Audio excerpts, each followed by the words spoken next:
It seems the rumors we heard about the next Galaxy Flip 4 were actually not as accurate. As yes, we have some hands-on images of Samsung's Galaxy Flip 4 that look pretty hot, and also along with a much larger battery information. And now speaking of hands-ons, we have a new video of the Pixel 6a in typical Google fashion, and if you're waiting for iPad Pros that run the new Apple Silicon, we have some good news for you, sort of. I'm Jaime Rivera, and Mondays could be better if they were part of a long weekend at least. This is Pocketnow Daily.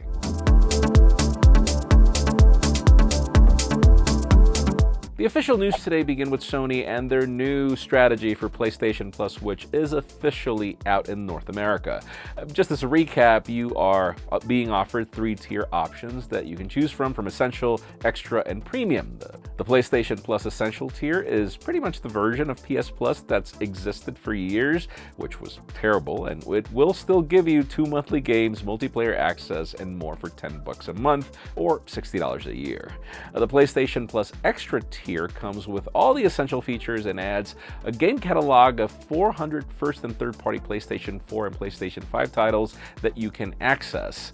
That one would cost you $15 a month or $99 a year. And to wrap it up, the $18 a month and $120 a year premium tier will give you all the features from Extra and Essential and adds the classic game catalog from PlayStation, PlayStation 2, and PSP games, along with game trials for certain titles and PlayStation 3 cloud streaming games as well. So yeah, Sony is finally catching up to Microsoft's Xbox Pass in terms of services, but which tier would be your favorite? Because currently I'm drifting more to Extra right now.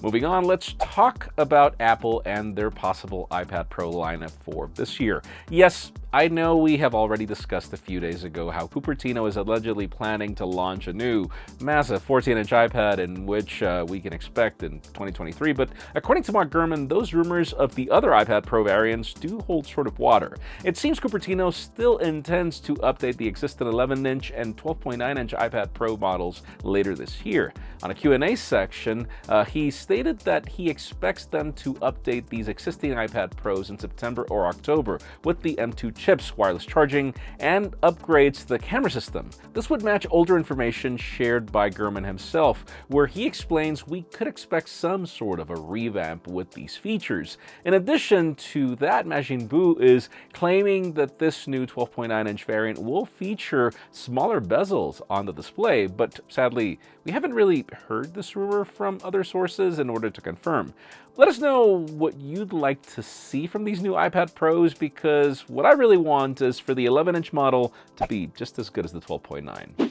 Moving on, let's talk about Google and the Pixel 6a, as we're still a few weeks away from shipping dates. But right on schedule, there's already a full hands-on video that got leaked. Apparently, someone in Malaysia got their hands on a batch of unreleased Pixels, and a YouTuber happened to purchase one of them.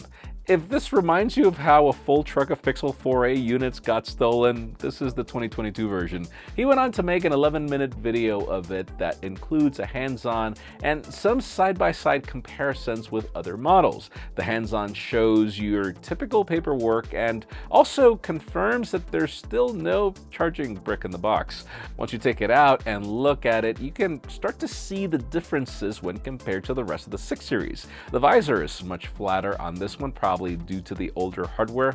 And is it just me, or does the screen look a bit boxier as well?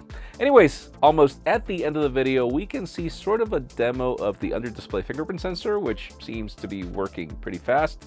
Hopefully it'll stay that way once it releases, but let me know if you guys are waiting for the Pixel 6a unit, because I'm waiting for mine.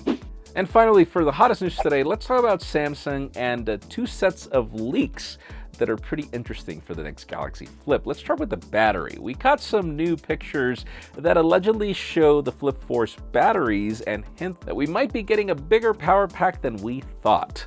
One of them is rated capacity for 2555 milliamp hours, while the other goes up to 1040 milliamp hours, which gives us a total of 3595 for official ratings, which would most likely mean a 3700 milliamp hour battery. And if that ends up to be true, we're receiving a 400 milliamp hour increase over the Z Flip 3s, which match with the 30% added power efficiency of the Snapdragon 8 Plus Gen 1. It could just be a winning combo, but wait, there's more. We have some IRL images that confirm some of these leaks we've been hearing over the past few weeks. The hinge is way smaller, and it also does a better job at hiding the crease than its predecessor, at least in the image. And other than that, the main display looks nearly identical to the last generation. We can also see a gray color variant on the outside and the larger outer display, though you can't really tell this from the picture. So, bigger battery, thinner and lighter design, and less of a crease, bigger outer display, and the possibility of it getting less expensive. For today's question, let us know. I mean, does all of this sound enough for you to buy the Galaxy Flip 4? And if so, for what price? Because in my case, of course it does, but I still wanted to have some sort of S Pen support, and honestly, if they could price it at $899, I think that would just obliterate the market. That would be just it, because they're not really offering the best camera, so I think that they do need to go a bit lower in the price. But that's just me. Leave us a comment down below. We'd love to know your opinion. Friends, again, if you want to get the news earlier, follow us on Pocketnow.com and subscribe to our channel for more videos like this one. You can also follow us on social media, as our extended coverage happens on Instagram, and follow me on my personal handles to see me debate Mondays again. Please give this video a thumbs up if you like what you saw. I'm Jaime Rivera. Thanks so much for watching. We'll see you tomorrow.